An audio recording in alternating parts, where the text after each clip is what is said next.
You are listening to the Hammersley Brothers e-commerce podcast. Like what you hear and want to take the shortcut on your e-commerce growth?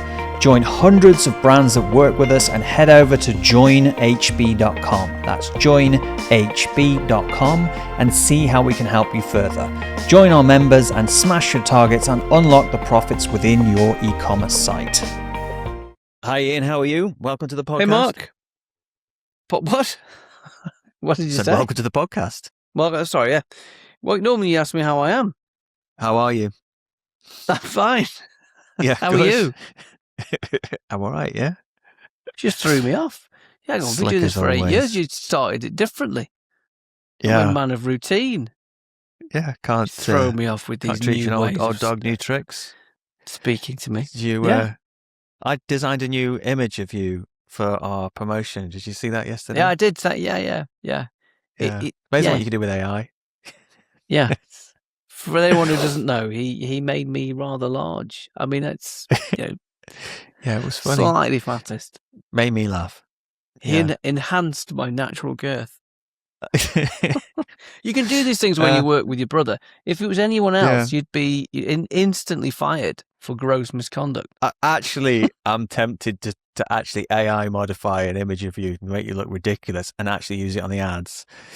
And then just for fun, just my own amusement, spend thousands of dollars on making the world see you as an incredibly different man. Anyway, this is the fifth in the series of why your ads aren't scaling, and we've done it's not your ads, it's your margin, it's your model. We did number 2 was your landing pages suck, don't work, and number 3 was your ads are boring or not working alongside the platforms how they want you to work alongside them. Number 4 was your follow-up game is limp, I think was the word I used for my emails.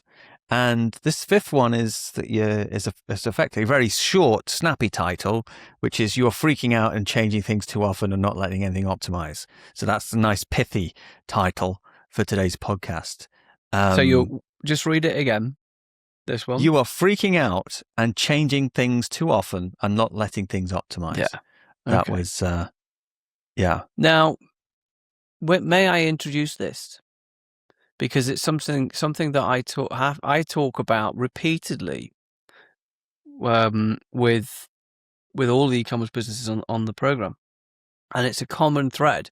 There's a huge amount of time I've spent in my career dedicated to this question, and if I could just take a wider step, essentially what you're saying is that people are reacting emotionally to their ads and their performance. And sometimes that emotion is warranted and sometimes it isn't. And really the antithesis, I suppose, of it all is that we're trying to remove the emotion and the guesswork, particularly from the whole of e-commerce. From the whole of the e-commerce business model is that we're trying to teach people in the program is to remove the emotion and to know what to do next. That's really like to have confidence and conviction that it's obvious what to do next because you're following a process and a model, which is, everything that we try to teach and provide. But this is where you can't just, there are other areas in the business where you can be a bit more emotional, all right, about e-commerce. You can, the packaging. You could be a little bit more emotional about it, or you can be a little about the photography. You can be, it needs to feel, I feel like the photography needs to be this, or, the colors and things, the typography, all the kind of stuff, that you should be emotional about. You're building energy for the brand. Yeah. Right. Yeah, you should be emotional about define those. But what you can't be emotional about in any stretch of the magic, you cannot be emotional about the numbers when it comes to ads, because it's all about financial astuteness. It's about understanding exactly when you can push and when you can't push, and that's really everything we try to teach in the model. So I was going to summarize this in terms of three things, really. There's our overall approach to knowing when to change tact from a blended perspective.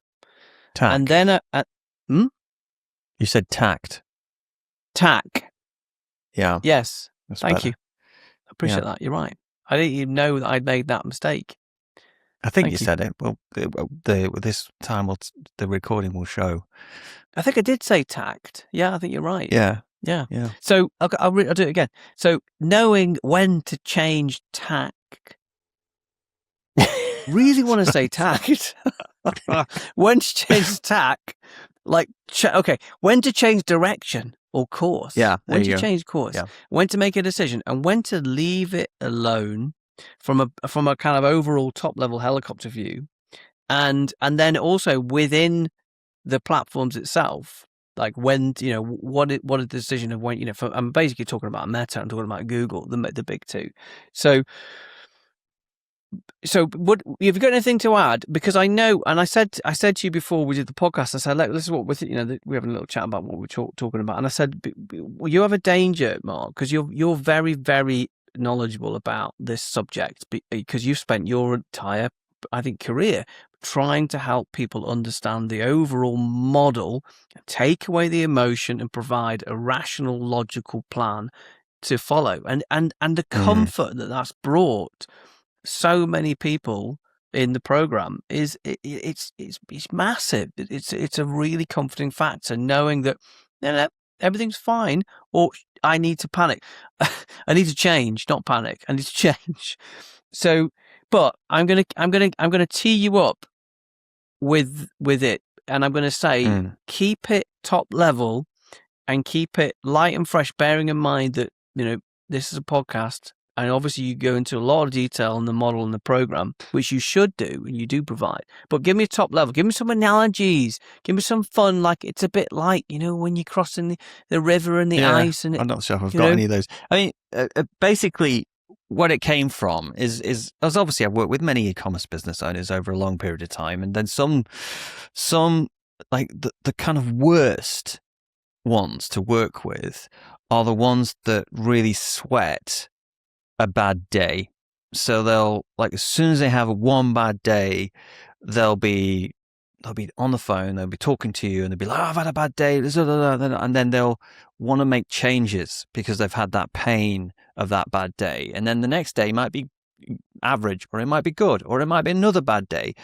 And so it's difficult when you're dealing with somebody like that, is because they want a fix straight away for that day, and the emotional drive to that fix is to go and fiddle with stuff, and sometimes that fiddling with stuff is completely the opposite of what the models need that you have running make your it business. work. So now you're on Google Ads and you've Meta Ads, they're all being run by AI models, and they take time to learn. Like there used to be this kind of thing in the industry where people used to say, oh, we'll just set up your ads account and we need to wait for it to learn. And that was used to be like a BS signal to say they're just stringing you along because, the ads are never going to work, and you're going to realize that in a couple of months, and they've got a couple of months of, management fee under their belt.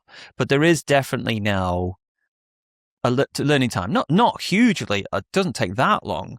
I mean, Google Ads, for example, like usually double the path length of your sale is usually, so if your average path length in Google Ads is 7 days, 14 days is how long it takes to learn. So if you can see that if you were in that 14-day cycle, you'd made a bidding change or something like that, and you were changing it every 2 days because every 2 days you had a bad day, you're effectively just resetting everything over and over and over again. And there's a kind of human tendency to want to fix things, and every time you have a bad day. So that was the first thing, is like understanding, when to make changes, when not to make changes. So we would look at moving averages more than the day by day performance, and then make a decision on the moving average. And as soon as you start doing that, like a 5-day or a 7-day moving average, your decisions become more nuanced and flattened and not reactive, and you then align with how the platforms need to work. And of course, at some points, you do need to change the bidding model. You have to, because it's not working for you at that level anymore. but those changes shouldn't happen or very the other often. way. Sorry, just to jump in, or the other way. I mean, in some respects, what's the worst thing you could do is not take advantage of the market when it's hot. I mean, that's actually even worse. And I think you find quite often, if you're working with a third party or an internal team, nobody wants to get fired, right? No one gets fired if they don't make any mistake. No one gets fired if it's like, the performance is okay, you kind of always getting about around there, but they get fired if they take a risk and it goes wrong, or they don't act on something quick enough. So the internal departments and external agencies are inherently trained and rewarded for being really quite cautious and not taking any risks.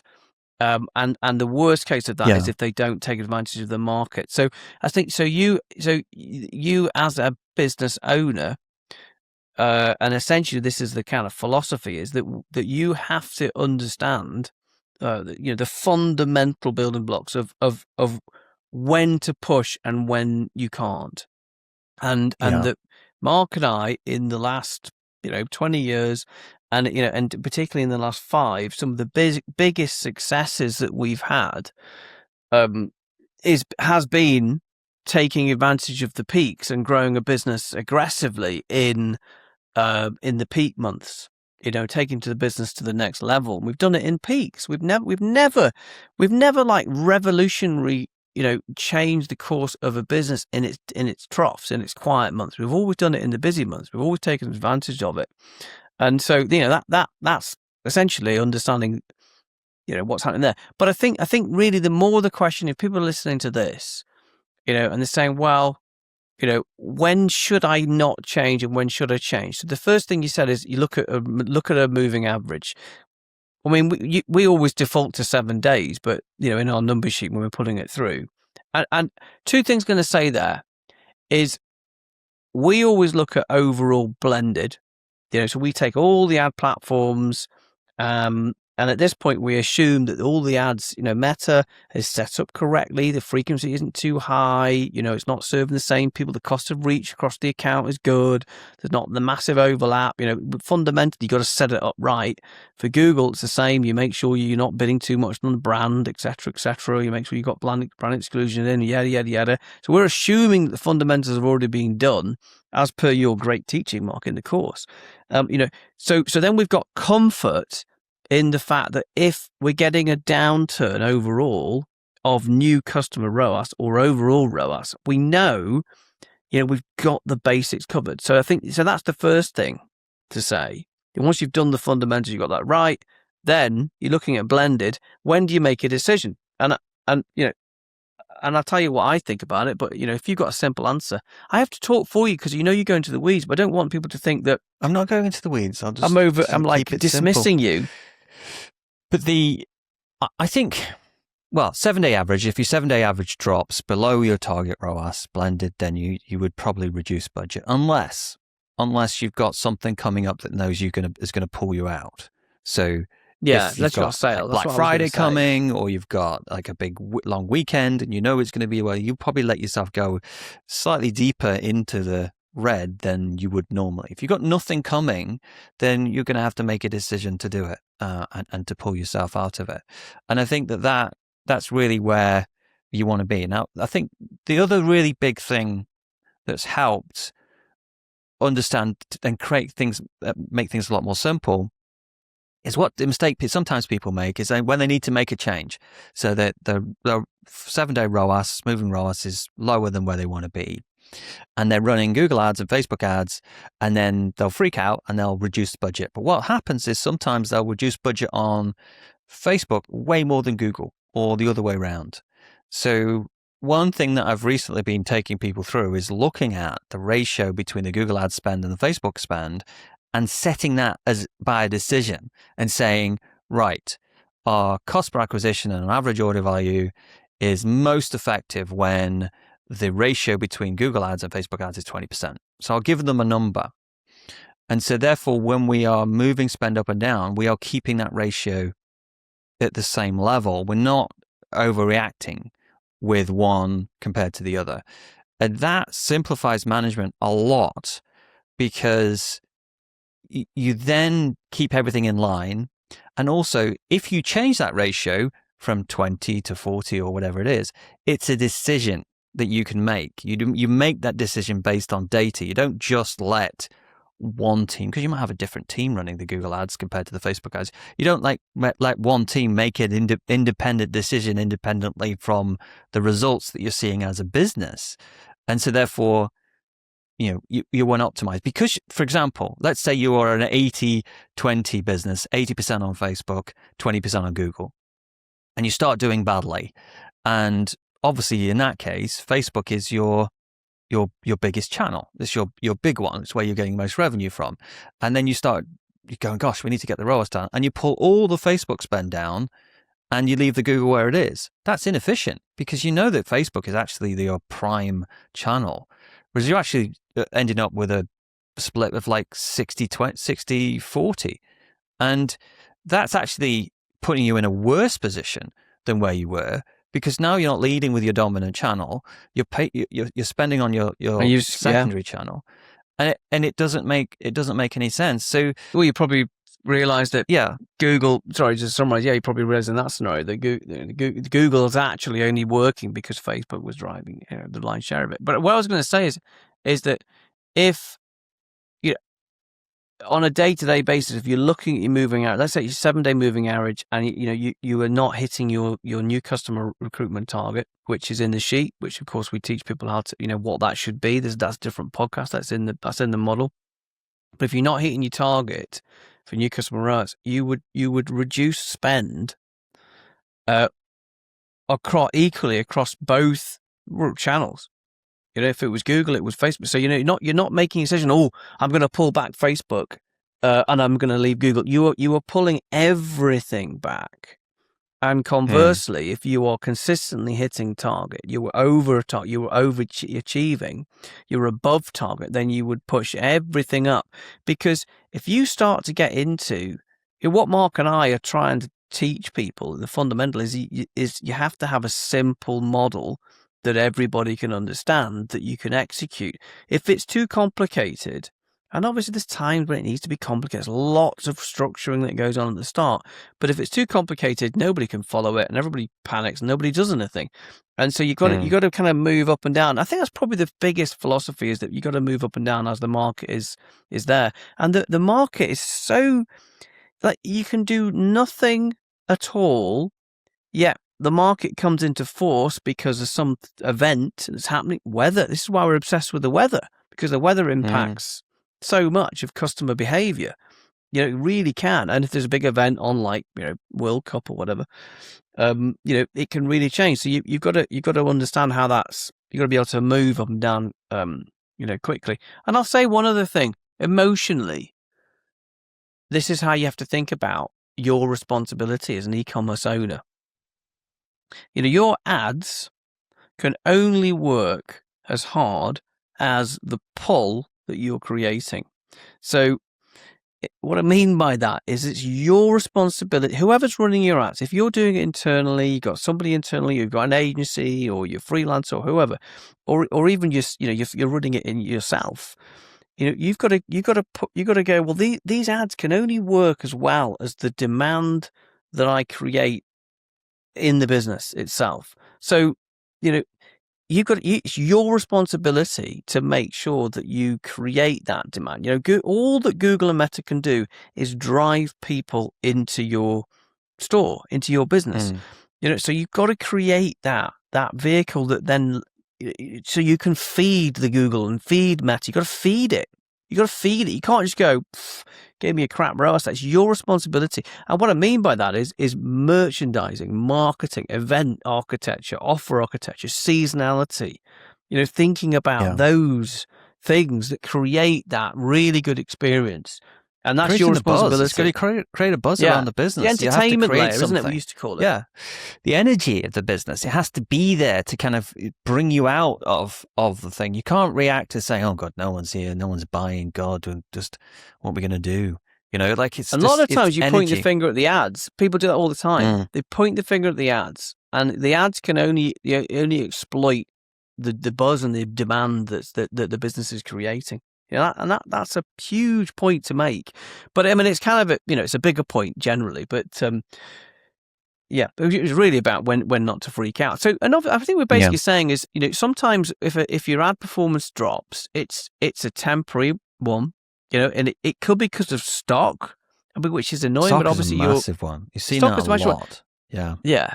And you get these, situations where something will sell really well, which I think is why we have started to talk a lot more about stock and ads and what products we want to push, because in our own business, in the bedding business, we were having conversations this weekend about the fact that we're really trying to consolidate the range, because what we want in an e-commerce business that we would invest in, we look for a deeper stock with what I'm saying is you can't see what I'm doing, but I'm basically saying we don't want a particularly wide range of SKUs with a narrow stock depth. We want a narrower range of SKUs with a bigger stock in an ideal world, because stock rotation is quicker. We know what's that. Yeah, we know what to stock. We know what ads. We can build momentum. What happens often if you have a lot of range is that you sell out, don't you? And something will sell well on Google or Meta, and you also get a lot more randomness in there. Like I was speaking to someone yesterday, and he was like, "Wow, we just sold 400 of these, and we sold 400 of those, and I got the new thing, and we just got the news, and these sold out straight away. And now these aren't suddenly selling." And it's just like if you imagine if you've got 1,000 of those SKUs with just that randomness, it's and then the business starts doing badly. You're like, what is it? Whereas if you can see a business that's got that depth of those core products that have a long runway that can go a long way, and then that makes sense. Like white bedding is great. Lots of people got beds. Exactly. And it throws some people. Oh my God, I know. We're talking this weekend about shock horror again. People want white bedding. It's something like what was it? We did like $300, let's say $500,000 last month. 75% of the revenue is whites. Whites. Yeah. Guess what we sold out of? White king size sheets.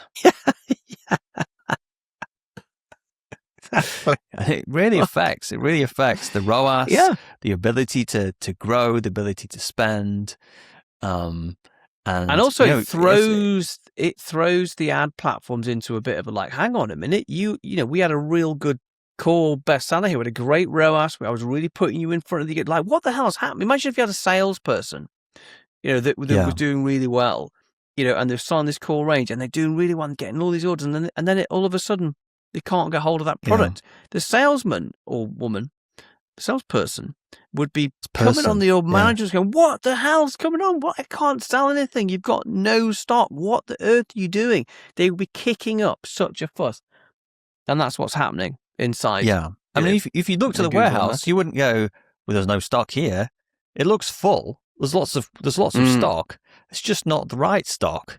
And so it makes a really big difference to what you can do. And I think in that position, you have to be brave enough not to chase revenue for the sake of for the high cost, because if you get that bestseller and you just sell more next month, like, well, what happens? It's so hard to do if you go and done like 1 million a month, and then you run out of stock, and then you go, this month I'm only going to do 500, and it's such a brain switch. What happens is, I think you see it a lot, where you see a business that goes, well, we've sold out, we did really well last month, sold out of our core bestsellers, and they still keep the budgets high. The ROAS falls off a cliff. The conversion rate drops off a cliff. So the ROAS falls off a cliff because nobody wants to buy the stuff. But they push.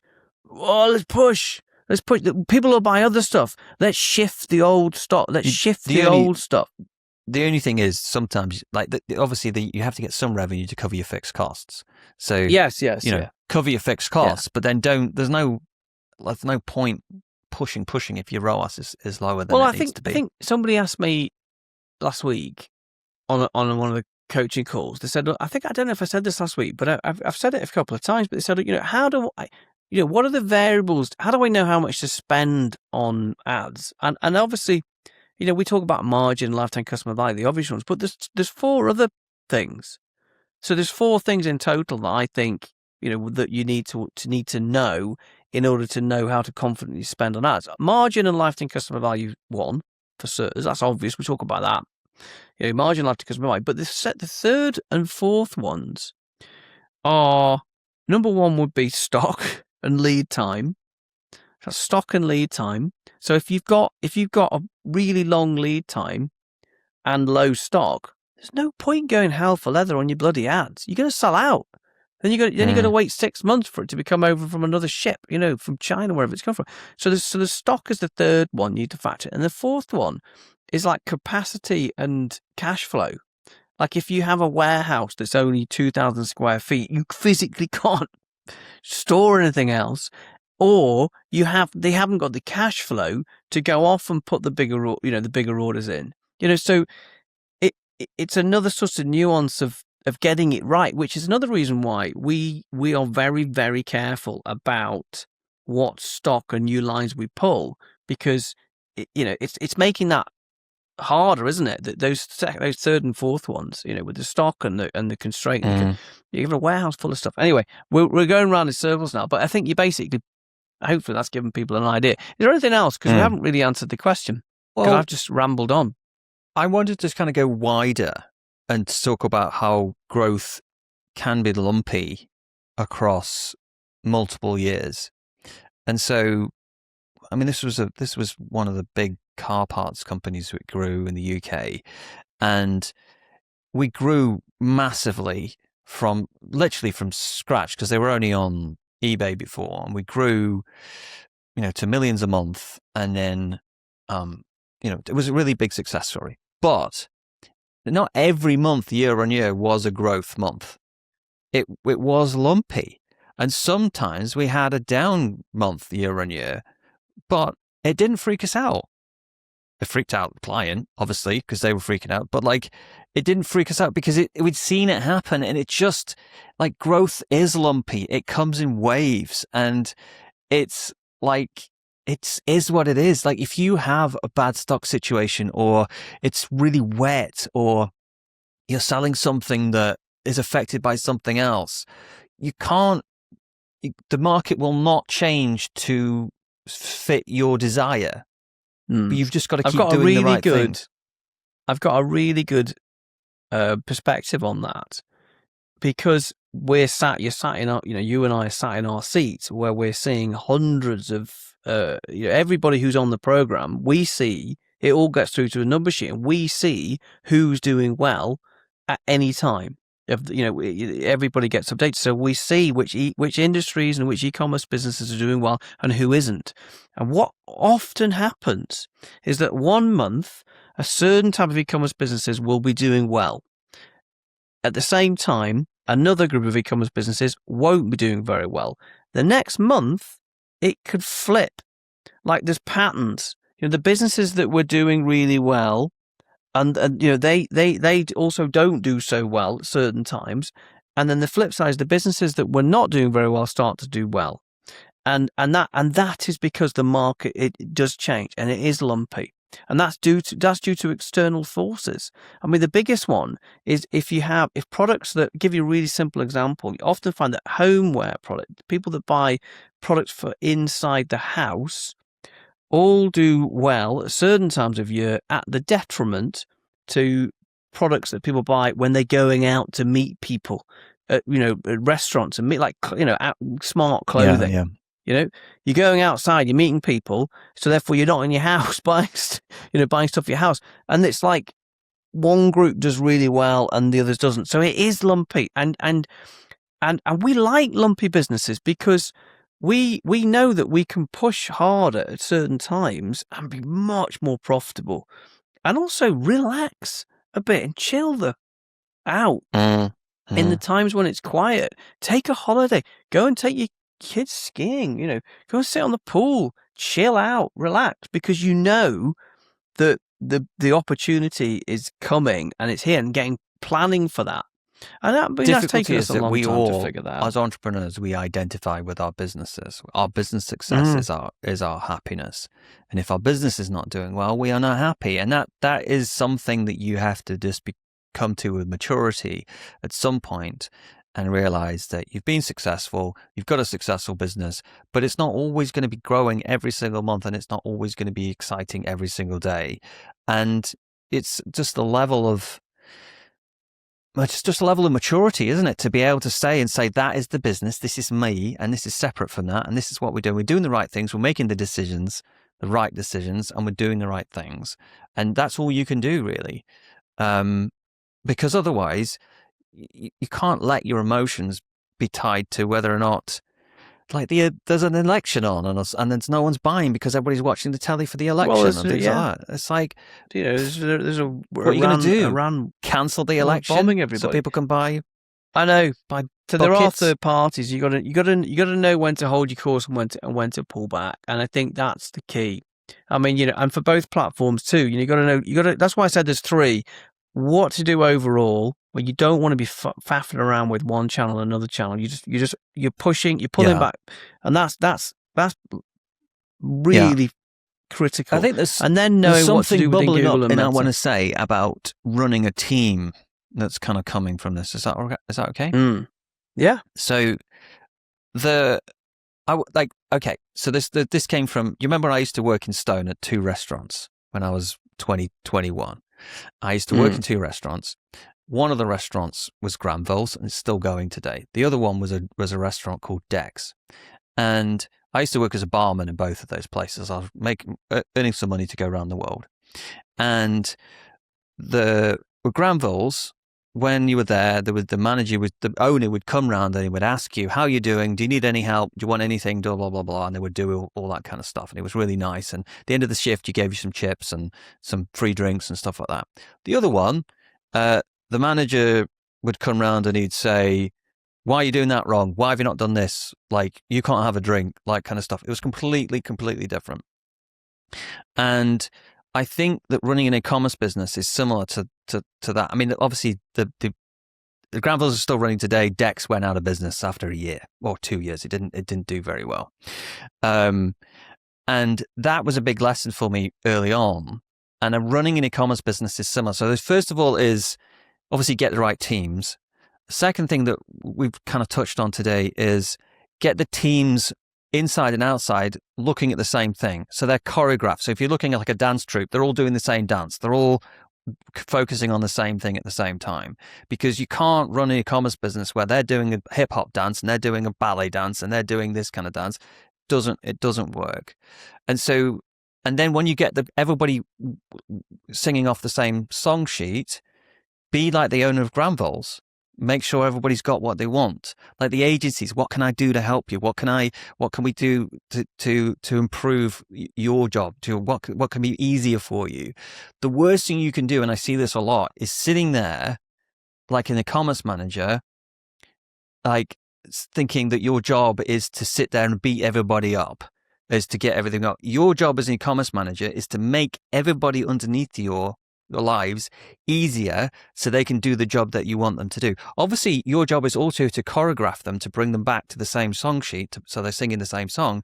But once you've done that, your job is to make their lives easier by doing the things and making sure they've got everything that they need. You're not there to beat them up. And it's honestly, it is a complete shift for some people's businesses.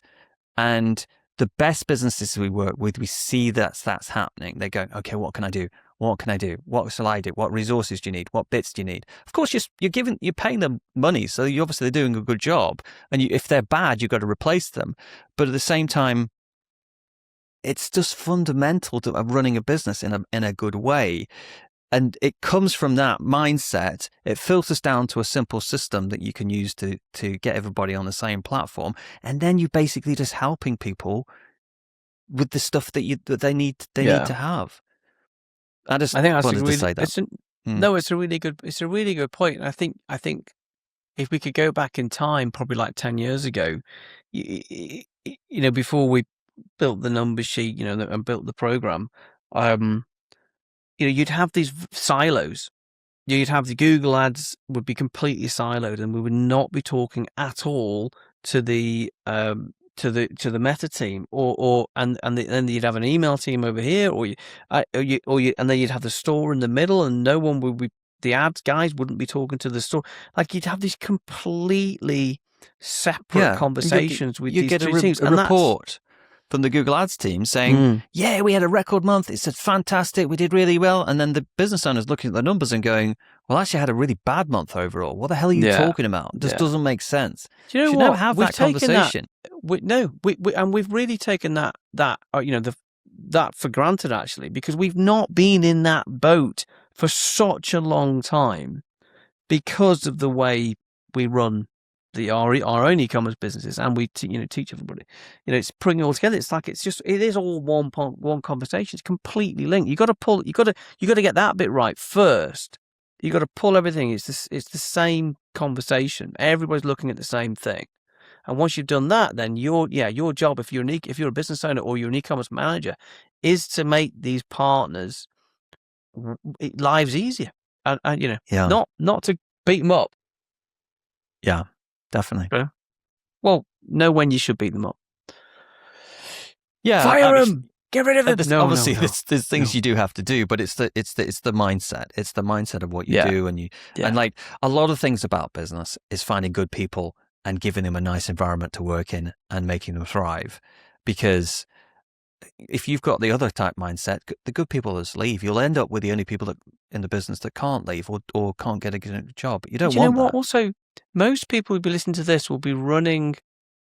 I mean, look, there may well be a 250 million turnover e-commerce business. There might be one or two listening to this right now, but the vast majority of you will be doing, a couple of million, a million, a couple of million, million to 10, right? You're small businesses, and so you've got to create an environment. If you get a talented body in your business, they could go and work for anybody. But you've got to make it an environment that they can really grow and prosper in, and they like and they enjoy, and they'll be really loyal. I like the way we've gone from why your ads aren't freaking out, not make too many changes, to a one on recruitment for e-commerce philosophy. But to be honest, this is our podcast, and we can take it wherever we want. We can do what we want. Yeah, got to keep it interesting for us. Yeah, it's got to be interesting. It's whatever's on my mind at the time. Yeah. What else is on your mind? This is why we don't have guests, because guests would come with their own agenda and then be like, I'm going to sell you my new widget. Don't tell me how many times I get asked, like, I'd like to come on the podcast and promote myself. I'm like, I bet you would. Yeah, amazing. I think it's because people get desperate for guests, don't they? Because they don't have a brother they can chat to. So, oh my God, I've got to have a guest. Have you ever tried to do a podcast on your own? I tried to do it on my own once. Did you do it? It's really hard. Yeah. You just go. Some people do it well. And you just talk, and then you just look into the camera. And it's just this awkward Ian, silence. Help me out. Ian, talk. Save me. Yeah. Right. On that note, we'll see you next week. Much. Thanks, bye. Cheers. All right, guys. Bye.